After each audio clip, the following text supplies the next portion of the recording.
ஸ்ரீமத் பாகவதம் 67ஆம் பகுதி. பகவானே, ஆசையில்லாத மனத்தை எனக்கு கொடுப்பீராக. எப்பொழுதும் தம்மை மறவாத வரம் வேண்டும், அது போதும் என்றான் பிரகலாதாழ்வான்.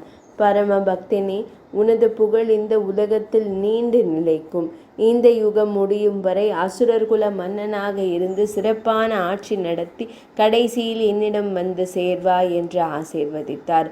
பின்னர் சுக்ராச்சாரியாரை கொண்டு பிரகலாதனுக்கு பட்டாபிஷேகம் செய்வித்து அவனை 3 உலகிற்கும் அதிபதியாக்கினார் பகவான் ஸ்ரீ மகாவிஷ்ணு என்று ஹிரண்யகசிபுவின் வதத்தை கூறி முடித்த சுகபிரம்ம மகரிஷி பரீட்சித்து மன்னனிடம் மேலும் கூறினார். பகவானின் நரசிம்ம அவதாரத்தை நாழிகை அவதாரம் என்பார்கள். பக்தர்கள் துயரப்படுவதை காண சகிக்காதவர் அவர். தன்னை சரணடைந்தவர்களின் துன்பத்தை நாழிகை நேரத்தில் தீர்த்து அருள் பாலிப்பவர். இப்படி பரந்தாமனின் அவதார மகிமைகள் ஒவ்வொன்றும் கூற கூற இனிப்பவை. பகவான் நாராயணன் கருணாசாகரன். அசுரர்கள், மனிதர்கள், விலங்குகள் என்றெல்லாம் பாகுபாடு கொள்ளாமல் தெய்வமே என்றொரு யானை அழைத்ததும் கூட அதன் துன்பத்தை துடைக்க ஓடோடி வந்தவர். சுவாமி, முதலையின் வாயில் சிக்கி தவித்த கஜேந்திர யானையை தானே கூறுகிறீர்கள்? ஆமாம் பரீட்சித், அந்த முதலையும் சரி யானையும் சரி இரண்டுக்குமே அதன் முற்பிறவி தொடர்பால் இப்பிறவி ஏற்பட்டது என்றவர் கஜேந்திர மோட்சத்தை குறித்து கூறத் தொடங்கினார். திரிகூடம் என்பது பொன், வெள்ளி, இரும்பு என்று 3 உச்சிகளை கொண்ட மலை. வைரமும் மரகதமும் இரத்தினங்களும் கொட்டி கிடக்கும் மலை.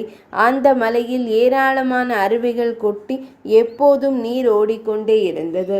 அடர்ந்த மரங்களும் செடி கொடிகளும் வண்ணத்து பூக்களும் மலை சரிவை அழகு செய்தன. கந்தர்வர்களும் வித்யாதரர்களும் அப்சரசுகளும் சித்தர்களும் வந்து போகும் அந்த பிரதேசத்தில் வருணனுக்கு சொந்தமான பெரிய பூங்காவனம் ஒன்று இருந்தது. அதில் அழகான தடாகம் ஒன்றும் அமைந்திருந்தது. மலையிலிருந்து கொட்டும் அருவி நீர் அந்த தடாகத்தில் தான் சேகரமாகி கொண்டிருந்தது. ஒரு நாள் யானைகளின் தலைவனான கஜேந்திரன் என்கிற யானை தனது தோழர்களுடனும் மற்ற பெண் யானைகள், குட்டி யானைகளுடனும் அந்த தடாகத்திற்கு வந்தது. கோடை வெப்பத்தை தீர்த்து கொள்வதற்காக நீருக்குள் இறங்கியது. துதிக்கையால் நீரை அள்ளி எடுத்து தன் உடல் முழுவதும் ஊற்றிக்கொண்டு மற்ற யானைகளின் மீது விசிறி எறிந்தும் விளையாடி திளைத்தது.